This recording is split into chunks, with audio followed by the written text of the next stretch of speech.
रानी मदलसा के द्वारा इस प्रकार भली भांति समझाने जाने पर बुद्धिमान महाराज ऋतुध्वज ने अपनी प्राणवल्लभा को यथार्थ मंदिनी मानकर कहा, तुम्हारा कथन सत्य है। तदंतर उसने पहले पुत्रों की भांति उसको भी ज्ञानजनक बातें सुनानी आरंभ की। तब राजा ने उससे रोककर कहा, राजा बोले, अरे यह क्या करती हो? पहले पुत्रों की भांति इसे भी ज्ञान का उपदेश देकर मेरी वंश परंपरा का उच्छेद करने पर क्यों तुली हो?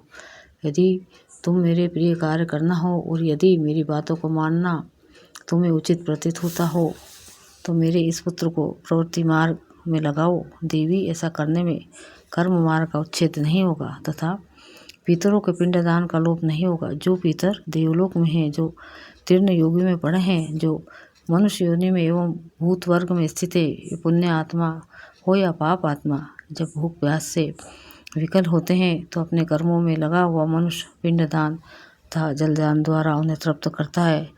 इसी तरह यह वह देवता और अतिथियों को भी संतुष्ट कर रखता है।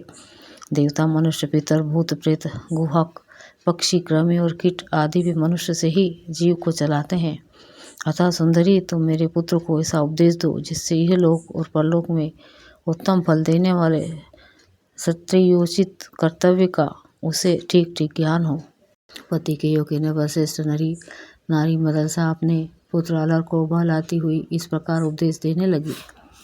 बेटा, तू धन्य है, तू शत्रु रहित होकर अकेला ही चिरकाल तक इस पृथ्वी का पालन करता रहेगा। पृथ्वी के पालन से तुझे सुख भोग की प्राप्ति हो और धर्म के फलस्वरूप तुझे अमृत मिले। पर्वों के दिन ब्राह्मणों को भोजन के द्वारा तृप्त करना, बंधु बांधवों की इच्छा पूर्ण करना, अपने हृदय में दूसरे की भलाई का ध्यान रखना और पराई स्त्रियों की ओर कभी मन को न जाने देना। अपने मन में सदा श्री विष्णु भगवान का चिंतन करना, उनके ध्यान से अंतःकरण के काम, क्रोध आदि 6 शत्रु को जीतना, ज्ञान के द्वारा माया का निवारण करना और जगत की अनीता का विचार करते रहना।